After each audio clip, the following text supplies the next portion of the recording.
ሰላም እንዴት ናችሁ? በዛሬ ቪዲዮ ላይ ሰዎች ላይ መፍረድ የሌለብን ለምን እንደሆነ ነው የምንወያየው። ይሄ ርዕስ ተገቢ ነው ብዬ ነው ያነሳሁት። ምክንያቱም ብዙዎቻችን ጋር የሚታየው ነገር ለትንሽ ደቂቃዎች ያወቅነውን ሰው ወይንም አብሮን ስለሚሰራ ብቻ በደንብ የምናውቀው ይመስለናልና አንድን ግለሰብ በደንብ ሳናውቀው የምንናገረው ንግግር እሱ እየተወጣ ያለውን ወይንም ከህይወቱ ጋር እያደረገ ያለውን ትግል እንድናከብድበት ያደርጋል። ስለዚህ ለንግግራችን በጣም መጠንቀቅ ስላለብን አስፈላጊ ርዕስ ነው ብዬ ስላሰብኩኝ በዚህ ርዕስ ዙሪያ እንወያያለን ዛሬ ማለት ነው። ቪዲዮዬ የሚመቻችሁ ታበረታቱኝ የምትፈልጉ ሰዎች ደግሞ ላይክ፣ ኮሜንት፣ ሼር፣ ሰብስክራይብ በማድረግ ቤተሰብ እንድትሆኑ እንድትቀላቀሉ ጠይቃችኋለሁ። ወደ ቪዲዮ እንግባ። ሰዎች ላይ የምታዩበት መንገድና የምታያቸው ሰዎች እናንተ እንደምታስቡት አታውቋቸውም። ሰዎች የሚያሳያችሁ የነሱን 1% ሊሆን ይችላል። ሰው የምታውቁት እናንተ 1% ነው። የቀረው 99%ቱ በልባቸው ውስጥ በጠባሳቸው ውስጥ ባለፈው ህይወታቸው ላይ የተቀበረ ነው። ይሄንን እናንተ አታዩትም። ሰው እናንተ የምታዩት 1%ቱን ነው የሚያሳያችሁ ብቻ ማለት ነው። ምናልባት አንዳንድ ሰው ከቤተሰብ ጋር ምን አይነት ችግር እያለፈ በልጅነት ያጋጠመውን ትራውማ ምንም አታውቁትም። ፋይናንሻሊ ወይንም ከአቅም ጋር ከገንዘብ ጋር በተያያዘ ምን ያህል ስትራግል እያደረገ ምን ያህል እየተታገለ እንደሆነ አታውቁትም። ይሄንን ልታዩት አትችሉ። ያለበትን ችግር አታውቁም። ከጤና ጋር በተያያዘ ያለበትን ችግር አታውቁም። ያሳለፋቸውን እንቅልፍ ያጡ ጊዜያቶችን ካለ እንቅልፍ ያሳለፋቸውን ምሽቶች አታውቁት። እናንተ የምታዩት ከውጭ ያለውን ብቻ ነው። አንድ ሰው ግን በገንዘብ በቤተሰብ ባለፈ ህይወቱ በጤና ኢቭን ሜንታሊ ማለት ነው ሜንታሊ ካለበት ወይንም ከሌላ ኤክስፕሌን ከማያደርገው ከማይናገረው የጤና ችግር ጋር እየታገለ እንደሆነ እንቅልፍ የሌላቸው ሌሊቶችን ያሳለፈውን በሙሉ አታውቁም። ስትፈርዱበት ውጫዊ ባያችሁት ነገር በዛች በ1% እንግዲህ ውጫዊ ባያችሁት ነገር ስትፈርዱበት ይሄ ፌር አይደለም። ስለዚህ አትፍጠኑ። ማንም ሰው ላይ ማንንም ለመውቀስም ምንም ለማድረግ ነው አትፍጠኑ። ቀስ በሉ። ምክንያቱም ያያችሁት ሙሉ ስቶሪውን አይደለም። ከእናንተ የተደበቀ ከጀርባ ሌላ ህመም አለው። ይሄ ሰው ለእናንተ ኤክስፕሌን ያላደረገው ማድረግ የማይፈልገው ነገር አለ። አንድን ሰው ውጫዊ ባየነው ነገር ብቻ ጀጅ ማድረግ ይሄ ተገቢ አይደለም። ሁለተኛው ነገር ደግሞ ህይወታችንን የጀመርንበት መንገድ የጀመርንበት አመጣጥ ተመሳሳይ አይደለም። አንዳንድ ሰው እሱ ሰነፍ ነው እንደዚህ አያደርግም፣ እሷ ሰነፍ ናት እንዲህ አትልም፣ እንደዚህ አታደርግም ነበር፣ አትሰራም ነበር በልጅነቷ እንዲሆና ማይ ጉድነስ ጀስት አቁሙ። ይሄ ነገር ይሄ መቆም አለበት። በቃ ለምን መሰላችሁ? ሁሉም ሰው ህይወትን የጀመረበት መንገድ ተመሳሳይ አይደለም። አንዳንድ ልጆች የቤተሰባቸው እርዳታ የቤተሰባቸው ሰፖርት ኖሯቸው ይጀምራሉ። ከልጅነት ጀምሮ አንዳንድ ሰው ከግል ትምህርት ቤት የተማረ አለ። ቤተሰቦቹ እንትላል በአስጠኝ በሰርቪስ ተቀጥሮለት ከዛ ቆንጆ ላይፍ የኖረ ሰው አለ። ሌሎቹ ደግሞ ብቻቸውን ያደጉ ሰዎች አሉ። ወይ ማደጎ ቤት ያደጉ ሊሆን ይችላል። ክሎዝ የሆነ እንኳን ጓደኛ ወይ ደግሞ እህት ወንድም ሰፖርት የሚያደርጋቸው የሌላቸው ሰዎች አሉ። አንዳንዶቹ ደግሞ ከድብርት ጋር ከጤና ሜንታሊ ከሆነ እንትኖች ጋር ችግሮች ጋር እየታገለ ያደገ ሰው አለ። ሌላው ደግሞ ቤተሰቡን በልጅነት እድሜ ያጣ ሰው አለ። ትምህርት ለመማር አቴንድ ለማድረግ ወይ ገንዘብ ለማጠራቀም ያልቻለ ሰው ኢቭን ምግብ መብላት ቀላል የሚመስል በቀን ቁርስ፣ ምሳ፣ እራት የሚባል ነገር የሚጠርበት የማያገኝ ሰው አለ። የሁላችንም መንገድ ተመሳሳይ አይደለም። አንዳንዶቻችን ቤተሰብ ቢኖረን ደግሞ የቤተሰብ ሰፖርት የሌለን ሰዎች ደግሞ ልንኖር እንችላለን። ሰርቫይቭ ለማድረግ ወይ ለመብላት ምን ለማለት ትምህርት አቁሞ ስራ ውስጥ መግባት ያለበትም ሰው ደግሞ ይኖራል። ታናናሾቹን ለመርዳት ሲል ብዙ መስዋዕትነት የከፈለ በልጅነቱ መግባት የሌለበትን ህይወት የሚኖር ብዙ ሰው አለ። የምንሄድበት ፍጥነት የመጣንበት መንገድ ተመሳሳይ አይደለም። የቤተሰቡ ድጋፍ ሳይለየው በጣም ቆንጆ ትምህርት ቤት እያስተማሩት የተለያዩ ቋንቋ እየቻለ ከዛ ስኮለርሺፕ አዘጋጅቶለት ልጁን ልኮ የሚያኖር ወላጅና በእንደዚህ አይነት መንገድ የመጣ ልጅና ደግሞ ቤተሰቡ ለሱ ምግብ መስጠት ከብዶት በቀን አንድ እየበላ ደግሞ የመጣ ሰው አለ። ጭራሽ ደግሞ ቤተሰብ ሳይኖረው ጎዳና ላይ ወጣ ሰው አለ። እንደ ወይ ደግሞ ጎዳና መውጣት እንኳን ባይሆን እዛ ደረጃ እንኳን ሳይደርስ ቤት ውስጥ ሆኖ መብላት የማይችል ሰው አለ። አቅም የሌለው ሰው፣ የገንዘብ አቅም የሌለው ሰው አለ። ስለዚህ ፍጥነታችን እኩል ሊሆን አይችልም። አመጣጣችን መስመራችን እኩል አይደለም። ስለዚህ እኩል ያልሆነ ነገር በእኩል ፍጥነት አይሄድም። ምን ተሸክመው እንደመጣው ታውቁ። እነሱ ላይ መፍረድ ታዲያ ልክ ነው? ይሄን ልታስቡበት ይገባል። ይሄ ሁለተኛው ነገር። ሶስተኛው ነገር ሰው ላይ መፍረድ በጣም ቀላል ነው። ሰውን መረዳት ነው ከባዱ። ጥንካሬ የሚፈልገው መብሰል የሚፈልገው ሰውን አንደርስታንድ ማድረግ ነው። እናንተ ሰው ላይ ስለፈረዳችሁ የሆነ ሪዋርድ ሽልማት የምታገኙ መስሏችሁ ነው? እንደዛ አይደለም። ሰውን መረዳት ይሄ በጣም መብሰል ይፈልጋል። ይሄን የሚረዳው የበሰለ ሰው ነው። ሲጀምር አስተሳሰቡ ብስል ይሆን በጣም ጎበዝ አቂ የሆነ ሰው ነው እንደዛ የሚያደርገው።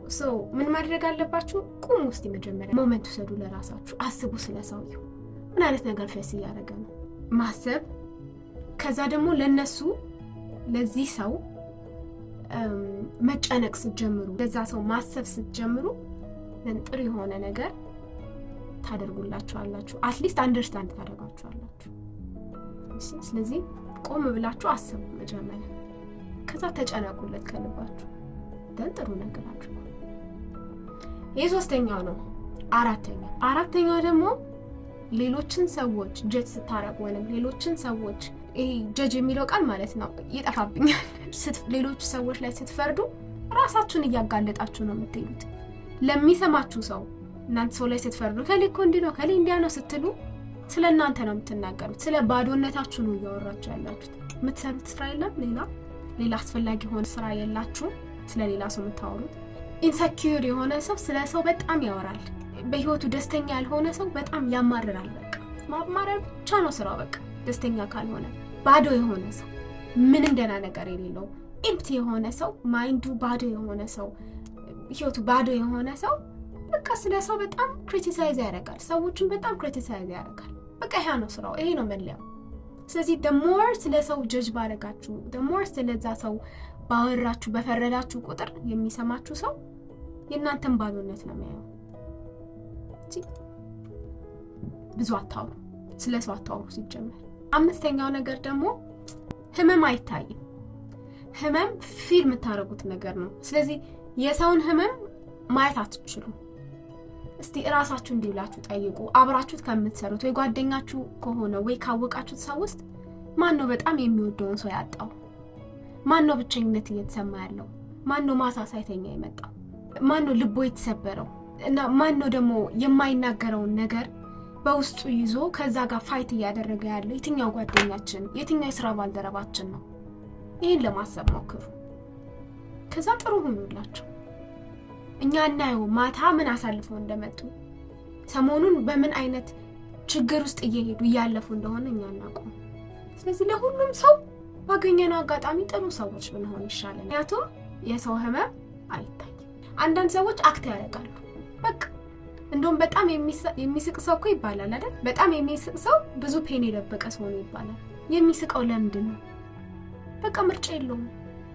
ሾው ያደርጋል፣ አክት ያደርጋል። ምንም እንዳልሆነ፣ ምንም እንዳልተፈጠረ፣ ህመም እንደማይሰማው ያለው አማራጭ ይሄ ብቻ ነው። እንዲሆንኩኝ ቢል ሁልጊዜ ኮምፕሌን ያደርጋል። ይሄ አያመሰግንም ልትሉት ነው። ስለዚህ ያለው አማራጭ አክት ያደርጋል፣ ደህና እንደሆነ፣ ምንም ችግር እንደሌለበት፣ እንዳልተቸገረ፣ እንዳራበው ሆኖ አክት ያደርጋል። ስለዚህ አታውቁም ምን አይነት ህመም ውስጥ ያ ሰው እያለፈ እንደሆነ አታውቁት። ስለዚህ ጥሩ ሁኑ። ለማንም ሰው ለምታገኙት ሰው ጥሩ ለመሆን ሞክሩ። ሌላው ስድስተኛው ነገር ደግሞ ሰዎች ላይ ከመፍረዳችሁ በፊት እስቲ ቆም ብላችሁ አስቡ። አንድ ጥያቄ ልጠይቃችሁ። እናንተ በዚህ ሰው ቦታ ብትሆኑ ኖሮ እነሱ ያሳለፉትን ትራውማ አልፋችሁ ቢሆን ኖሮ እነሱ እያለፉ ያሉትን ጭንቀት፣ ህመም፣ ማጣት፣ እነዚህ ነገሮች በእናንተ ደርሶ ቢሆን ኖሮ እንደነሱ ደስተኛ ትሆኑ ነበር? ትስቁ ነበር? ጠንካራ ትሆኑ ነበር? የራሳችሁን መጠየቅ አለባችሁ። ምናልባት ለዚህ ጥያቄ የምትሰጡት መልስ ሞት ነበር ነው። ሜቢ አንዳንዶቻችሁ ራሳችሁን ታጠፉሉ ትችሉ ነበር። እነሱን ጀጅ ለማድረግ ወይንም እነሱ ላይ ለመፍረድ ማን ስልጣን ሰጠን? እነሱ እኮ ያለፉትን ነገር እኛ ብንሸከመው ኖሮ ወይ ደግሞ ህመማችንን ሌላ ሰው ቢሸከመው ኖሮ አይችልም ነበር። ስለዚህ ያለን ምንም አይነት መረጃ ወይንም ስለነሱ ያወቅናት እቺ 1% እነሱ ላይ እንድንፈርድ ያደርገን አይችልም ማለት ነው። ሌላው ደግሞ ሁልጊዜ መናገር የምፈልገው አንድ ነጥብ ቢኖር እኛ ስለ ሰው ጀጅ ስናደርግ ወይንም ሰዎች ላይ ስንፈርድ እኛ የጠላነው ነገር የማንወደው ቦታ ላይ 3-4 እጥፍ ብሰን እንገኛለን እዛ ቦታ ላይ። the more ጀጅ ባረጋችሁ the more ሰውን በኮነናችሁ ሰው ላይ በፈረዳችሁ ቁጥር የእናንተ ደግሞ ሲያጋጥም አይጣል አጋጥሟችሁ አያውቅም? እኔማ እንደዚህ አላረግም እኔማ እንዳልሆንም እኔ ያልነው ቦታ ላይ ሆነን አላየነው? በእውነት አላየነው? አላረግም ያልነውን ነገር አላደረግንም? የፈረድነውን ነገር ሆነን አላገኘንም ራሳችንን? ስለዚህ ሰው ላይ መፍረድ ተገቢ አይደለም። አፋችንን መሰብሰብ ነው። ከቻልን መልካም ነገር ለሰው ማድረግ ነው። እንደውም ይሄን ሳወራ ወደ 7ኛው ነጥብ ሄዳለሁ ማለት ነው። 7ኛው ነጥብ ምንድነው? ሰውን ጀጅ ማድረግ ወይንም ሰው ላይ መፍረድ ምንም አይጠቅም። ሰውየውን ግን ወይንም ያንን ግለሰብ አንደርስታንድ ማድረግ መረዳት ይጠቅማል።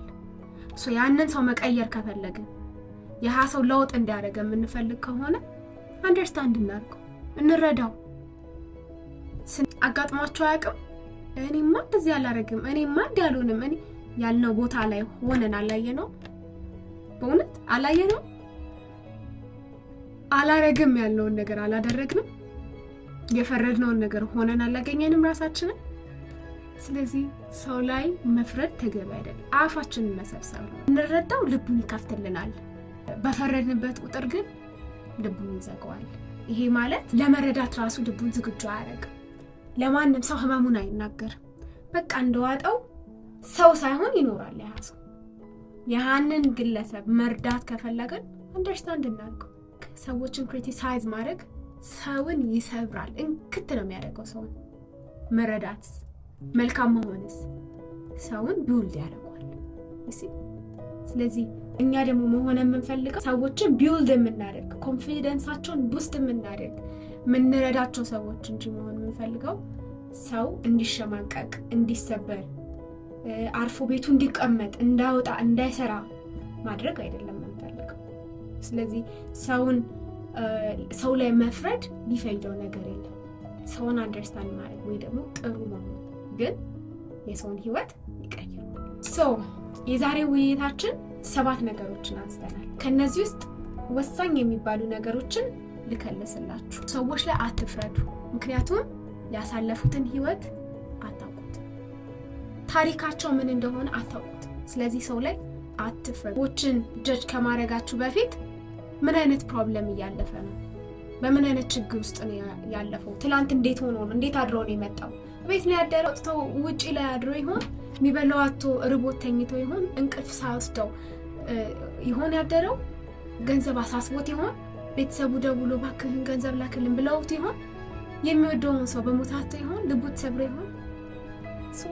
እነዚህ ነገሮች አስቡ መጀመሪያ ሰውን ጀጅ ከማድረጋችሁ በፊት። 3ኛው ነገር ለእናንተ የማይታይ እነሱ ግን ሁልጊዜ ፋይት የሚያደርጉት የሆነ ችግር አለባቸው። ይህን ማወቅ አለባችሁ። ስለዚህ አንድን ሰው ጀጅ ከማድረጋችሁ በፊት እያለፈ ያለው ለእናንተ ያልታየ በጣም ከባድ ችግር ይኖርበት ይሆናል።